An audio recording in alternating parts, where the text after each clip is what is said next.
How's it going, guys? Cody, we're back again. We're dropping yet another video. Right, guys, this video is about different sorts of prisoners you can meet in prison. Now, obviously, prisons are very overcrowded places, and there's a lot of very different characters you can come into contact with. Some have got significant and severe mental health issues. Some of them are chilled out. Some of them are quite nervous and anxious. I've been in prison with people that have got things like autism, Asperger's.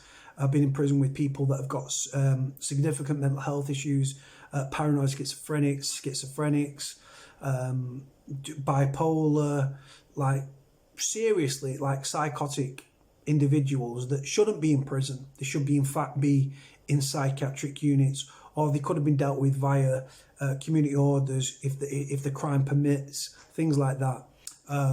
So obviously when I first landed in prison, right, I was very violent, and I'd worked the doors, and I'd hurt a lot of people, and I'd been paid to go after people. So when I landed in prison, I will be absolutely honest with you, I was quite nervous and quite anxious, because I was like, fucking hell, they say there's a little thing called karma. Now karma comes back around and gets you, done it, bites you in the ass, kicks you up the ass. So I was like, I was never a bully with it, I'll make that point. But obviously, when you hurt someone, they don't care whether you're a bully or not. Do you know what I mean? Violence is violence, and people hold grudges, and rightfully so. So when I landed at Strangeways, right, and I was on remand for witness intimidation with Dominic Noonan, I was very, very mindful that this prison was this notorious prison where the scene of the Strangeways riots, and I literally was like, I'd supported Dominic when he was in Strangeways, and I ended up there myself. Obviously, going from being a visitor to a prisoner, it's a very different setup. Especially when you go on a visit, you get to go home at the end of the visit. When you've been sent to prison, you live there. So yeah, there's many different people on the wing. Some people were up a lot. That might be the drugs, the highs. Some people were down. Some people had good and bad days. Some people hit rock bottom several times a week. Sometimes people were up and down every hour. Other people, they was on one constant bearing. Other people, it was a very, very, unless you've been in prison and you've walked them landings, like people that have supported someone in prison, they understand, because they are strapped in. When someone's sent to prison, if you're supporting that individual and you're sticking by them, right, whether you're a parent, whether you are a relative, whether you are the girlfriend, boyfriend, we've obviously got female prisoners as well, right, you are strapped in, front seat in that roller coaster yourself. And unless you've been on that roller coaster, it's very hard to describe or relate to. But if you've worked in a prison, or you supported someone in prison, or you've been in prison, the roller coaster is like nothing you can describe. It really, really is. And my heart goes out to anyone that ends up going through the prison situation down the line. People that might have never have supported someone in prison. If you end up in that situation, my heart goes out to you. It's really, really a hard ride. And like I said, a lot of people, the way that they acted was reflected in things that were happening in their home life away from prison. So their relationship, for example, the amount of prisoners that whilst I was in prison received Dear John letters. For those that don't know, the Dear John letter is where your missus writes to you whilst you're in prison. Your head's well up and truly up your arse. You look to the outside world if you've got a support network. Not everyone has. If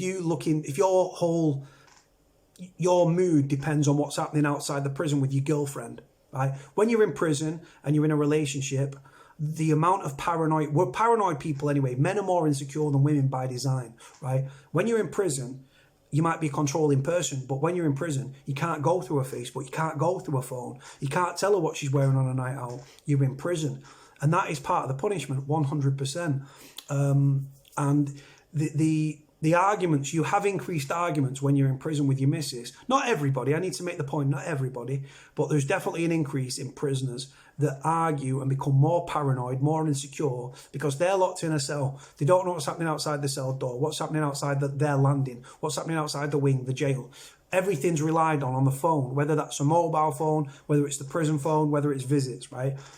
And I have seen prisoners' heads fall off because they've received Dear John letters. Now, a Dear John letter, guys, is where your where your girlfriend or wife or partner of a prisoner writes to them and tells them, I'm not coming to see you anymore. I don't want to be with you anymore. I'm sleeping with your mate. I've moved on to somebody else. I don't want to be with you. I'm not putting up with your jealous, paranoid shit anymore, right? The kid's in prison. The prisoner is in prison, right? If he rings that individual and she puts the phone down, unless she's got a load of boys on the out that can go round, you understand, right? So I've seen prisoners self-harm. I've seen prisoners threaten suicide. I've seen prisoners threaten and attempt suicide, self-harming and things like that because their relationship has broke down, because they're in prison. They receive a letter from their girlfriend, from their boyfriend, whatever the case may be, saying, I don't want to be with you. I'm with somebody else. I'm not putting up with your shit anymore. I'm not bringing your son up to see you anymore.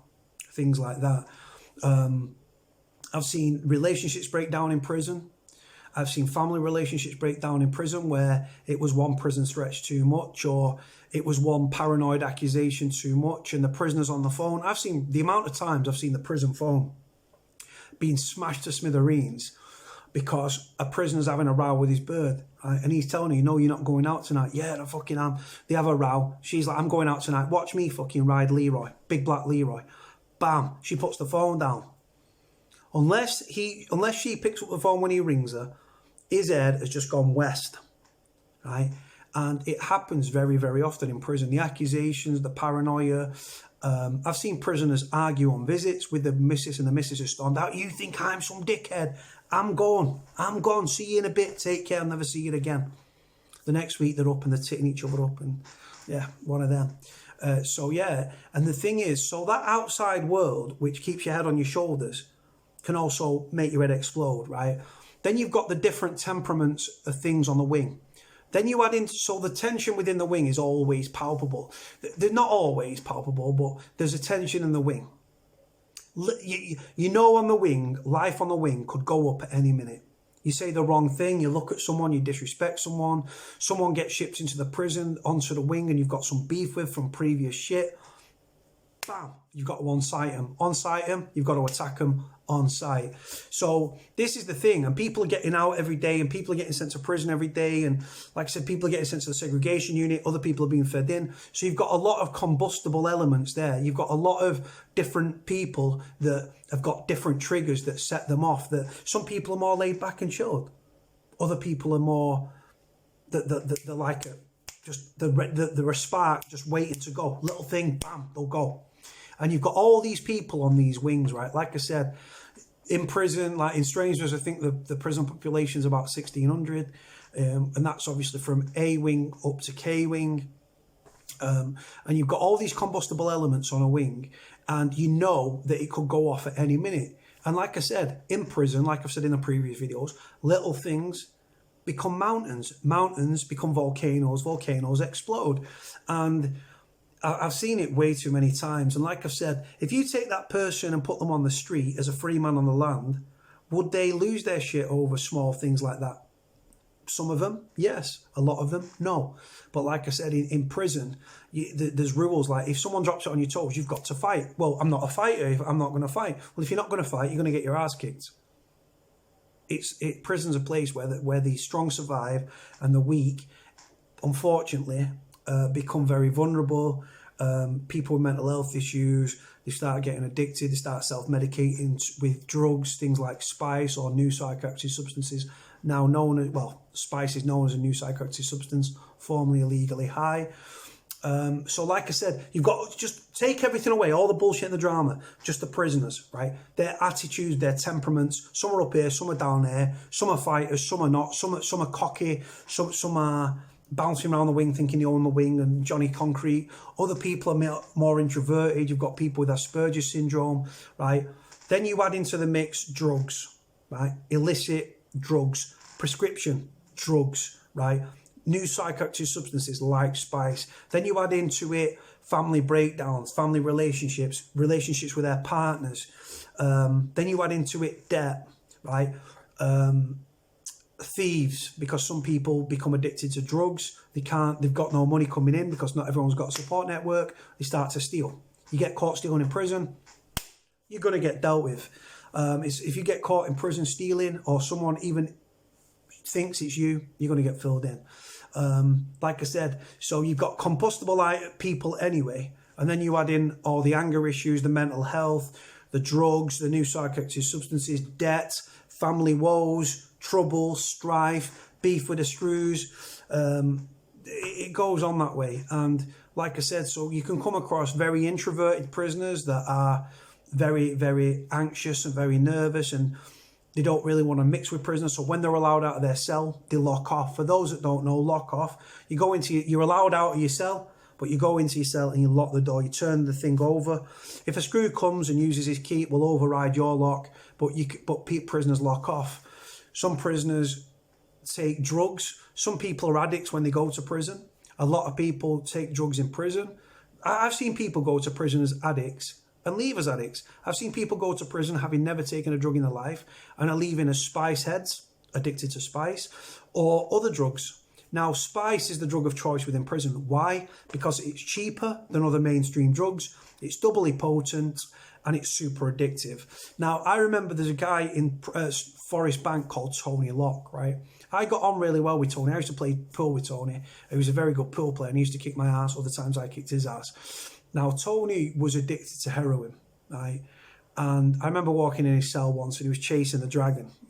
Anyone knows anything about heroin will know what chasing the dragon is. So I walked in and he was smoking. I said, "Oh, you smoking the brown?" He said, "No." He said, I'm trying the spice." I said, "Why?" He said, "To wean myself off the heroin." What ends up happening to Tony? He becomes addicted to spice. What does that say for the potency? Sorry, not the potency. What does that say for the addictive nature of spice? Highly pungent, highly potent, and super, super, super addictive. Heroin, at a time, back in the day, right, I used to be involved with the heroin trade and crack cocaine. I say that to my shame, to my detriment, seeing what it does to crime, seeing what it does, feeling the cycle of crime, what it does to families, kills people, right? So I'm ashamed. But at a time, heroin was the most addictive substance known to man, or one of them, right? Because it's an opioid, whatever it's called, opiate, right? It's an opiate, so it's super addictive, right? Highly addictive, coming from the seeds of poppies, things like that, right?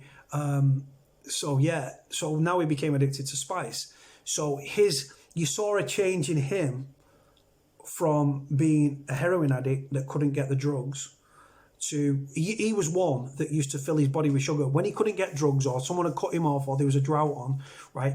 He used to abuse his body with sugar. Any sugary things he could get his hands on, he would plunge into his body. I don't know why people with addictions plow sugar into their body, but it happens, right?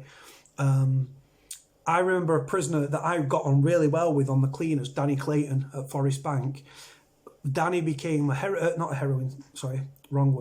he became a spice head. He became addicted to spice. At first, it was an odd spliff. It was a spliff here and a spliff every blue moon. He became addicted on it. I saw him change from the person he was, a good, fucking solid, good kid, into a thieving bastard. Turned into a thieving scumbag. Right? One of the lads, I remember Esky Boy walked into my cell, and Esky Boy goes, "Oh, listen to this." He said, "I said, go on, bro." He said, "I'll give Danny a £50 ball of spice to look after." I just put my head in my hands. I was like, "Bro, are you mad?" He said, "What?" I said, "The guy's a spice head, bro." So we go into his cell together. Danny's ripping out his bin, pretending that he's lost this £50 ball of spice. Never to this day did he admit that he'd stolen the spice. But he tested positive on a drugs test for spice. There's this myth that people can't test positive for spice. Oh, you can. It shows up as a cannabinoid, I believe. The strain and everything. It's a mad one. So that was that. But yeah, there's many different, like, you'll come across what I say about prison is you can meet every good kid you'd ever want to meet in your life in prison, but you'd also meet some of the biggest dickheads as well. Like I said, there's people, when you're living, imagine, right, you know when do you remember the Channel 5 programme, Big Brother?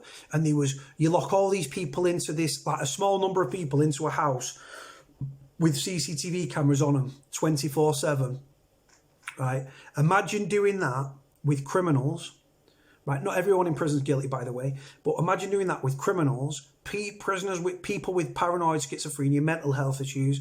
Then you add into them drugs and hooch as well, people that are brewing hooch and drinking hooch. Then you add into it debt, right? Then you like, you go from, I don't know how many people were in a Big Brother 15 or something, 20, 10, 15, right? Then you put in 150 men on a wing, 100 men on a wing, right? With these issues. And the cameras are on 24/7 and you're locked up and family relationships are breaking down.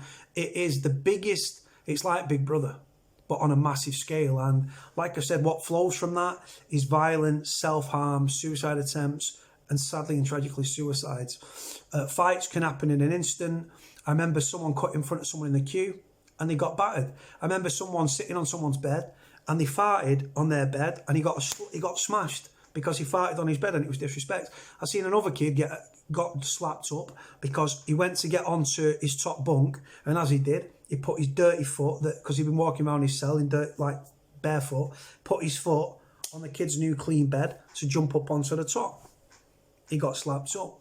So this is the thing, in prison, everyone you'd ever want to avoid in your life, you bump into in prison, and every person you'd ever want to meet is in prison. I've met some great contacts in prison. I've met, prisons are like, people laugh at this comment, prisons are like colleges for criminals. Now you might think, well, Cody, they've been caught, so how can it be a college? They might be caught for one offence or 10 offences, right? But they've only been in jail for one offence or 2 offences or 10 offences, but they've committed 100, right? So when you're in prison, you've got people with fingers in different pies, right? And you can make more criminal connections in prison than you can on the street. If you're like a petty criminal, you're going to make some very, very... If you're a good lad and you get about the wing, you can make some solid friends with fingers in different pies. I remember I literally met kids in for fraud, like seriously fraudsters, tax evasion, £25 million worth of cigarettes ring. And that was only the one they caught him on, right? So you can make criminal connections in prison that are very vast and stuff, and you stay in contact and everything, and you can actually germinate the problem and make the problem worse. Like I said, my dealings with the prison wing, I never had any issues in prison. That's not because I'm Johnny Concrete or anything. I wasn't on drugs. I didn't backstab anyone. I didn't lie to anyone. I didn't steal from anybody. I was just an ODC, just a ordinary, decent criminal. That was me. That was my role within the wing. I was a big lad. I was one of the biggest lads on the wing. Size doesn't count for anything in prison, right? Just because you're a big lad doesn't mean people aren't going to test you. So yeah, I'm a very laid back kid and very placid. But if something needed to be said, I would say it. There was one kid, Whippy, Christopher Partington, who I got on really well with, right? And he dropped my keks in front of a nurse on a wing. I felt embarrassed. I felt disrespected. Because I was docile and I used to let a lot of stuff slide. Right? That's just my nature, not because I'm in prison, because I was a bitch. Right? Just because that's my nature. I'm pretty chilled out as an individual. My temper's very, very gone down. It used to be really explosive and really bad. I'm a lot more laid back these days. I think with age comes maturity, and it happens with age maybe. So he dropped my keks. He pulled me. He kept me in front of everyone. Pulled my pants down in front of a nurse, right? A really good looking nurse. So I said, listen, bro, get in a fucking pad now. I wasn't joking. I was ready to fight. I go into the pad. He was standing near my door. Other lads were trying to usher him into my cell. He didn't want to come into the cell. Not calling him a pussy. He just didn't want it that day. He did not want it. Right? I actually got on with him. We had a love-hate relationship. Some days we got on great. Other times we clash heads. Things like that. But I wanted to fight him in the cell. So get in the pad. Get in the pad. He's prison talk for let's fight in the fucking pad. You don't fight on a landing in front of everyone. You don't scream the wing down, sweet grassing as they call it. You don't stand on the wing and go, yeah, let's fucking have it in the pad now. Because the reason you'd be shouting is to let the screws know down the landing that you want to fight. So it stopped before it start. It's called sweet grassing, right? I wasn't about that. I'm an old style con. Walked into the pad, so get in the fucking pad now. Ready to fight. He didn't want to fight. It goes down that way. But I just wanted to show him I was a man and I was ready to fight. And people saw a different side of me because they saw me switch, right? Everyone in prison has got the thing about them to switch. Some people switch on a daily basis. Some people switch on a quick basis. Like I said, there's prisoners that are in prison that are racist. I've been in prison with people that are racially high, so they can't share a cell with a mixed race individual or a Muslim individual. It might be a Muslim that's got a problem with whites or blacks. Racism goes different ways, guys. It's not whites to blacks, whites to Asian. It can be blacks to whites, black to Asian, Asian to black, Asian to white. It goes down that way. But yeah, there's very different combustible like things. And if you go to another wing, the dynamic on that wing completely changes to the wing that you was on, because these people are different. You can be, I could be in a cell, I could be in a prison, right, with 1,600 people, right, but no two prisoners' journeys are the same. And you might think, well, you're all locked up, you're all eating the same food, you're all on lecture at the same time, so you've got to have the same journey. Absolutely not. Some people lose their shit over big things. Some people lose it over small things. Some people are very chilled and laid back. Other people are like a ticking time bomb. So everyone's journey is different. You might have 1,600 prisoners in the same prison, but we've all got different things that set us off, different temperaments, different things that will make us snap, different, like, what we will take in the way of, like, abuse or kickoffs or, like, just little, we've all got different bars and stuff. And like I said, when you've got all these different people and all these combustible elements on the same wing in the same prison, it can kick off. People get into debt, they go on to own protection. But the thing is, you can end up, say you get into, you smash someone on a wing and you sniper them from behind. You might get sent to C wing. Your boy that you just sniped, or, well, not your boy, obviously, but if you just sniped someone on C wing and you get sent to the SEG and then just get shipped to the fucking C wing and you go on to C wing, the boy that you just sniped might have a boy on C wing. Or they go to the gym and they bump in, listen, deal with him. I'll sort it out, bro. People offer money, people offer drugs, shit goes down. You might go on to a visit and you might say, oh, bro, what wing you on? C wing? Yeah, listen, my boy, you need to slash him, you need to fucking shank him up, you need to dash him, you need to hot water and sugar, napalm as it's called. Hot water and sugar together becomes like a glucose solution. Throw it in the face. The hot water melts the skin, the sugar drags the skin from the face. It's a common prison thing, practice. Or you give them stripes, slash them down the face, goes down that way. Depends on the severity of the crime, things like that. But like I said, prisons are it's a very high tension. Things can happen in a drop of a hat. Things can happen unexpectedly. Tension can boil over. Like I said, frustration becomes anger. Anger can become violence. And like I said, you've got some very big lads in prison. You've got some people that are not that big physically, but they've got balls about them and they'll shank you up, stab you up, slash you up in an instant. And you don't know where it's coming from. If you're in debt to someone on the wing and the lad's told you straight, you're getting fucking dealt with, right? And you're still on that wing. You've got to know to have eyes in the back of your head, because that price will be offered round the wing, and not even round the wing, it could be round the prison, right? If you get him dealt with, I will give you £100 ball of spice, £50 ball of spice, whatever the price may be. It could be money, it could be a mobile phone, it could be a mobile phone and drugs, whatever your poison might be. So when you're walking around, not just the wing, it could be if you get shipped to another wing, and because obviously prisoners know prisoners, prison officers have got loud mouths and open their mouths. Yeah, he's on D wing, he's on, right, yeah, get over there, listen, get him dealt with, bro, and I'll sort you out, I'll square away with you. So you don't know who's going to carry out that attack, because the price is being put out. It's not going to be one person, it could be 10 people, could be 5 people, could be 3 people. There'll be some live wire on the wing that's got nothing to lose, that thinks, I'm going to cash in on that, I'm going to deal with it. They've got nothing against you, but they've got an addiction, or they want a mobile phone, or they've got whatever the case may be, obviously. And it goes on in prison, guys. And like I said, one person that you think might be your friend could be the one that napalms you. Money talks, unfortunately, whether that's in the criminal fraternity, whether that's in prison. Like I said, you've got every different person you could ever wish to meet in prison. Some dickheads, some safe kids, some kids that are dickheads sometimes and safe the other time. Going to leave it there, guys. Like, comment, subscribe. Let me know the prisoners that you've come across in your time in prison, if you've been in prison, and let me know your prison stories. Anyone wants to come on the channel, my number is in the description. Hit me up. Feel free to do a video. Send it to me and put it on the channel. Cody out.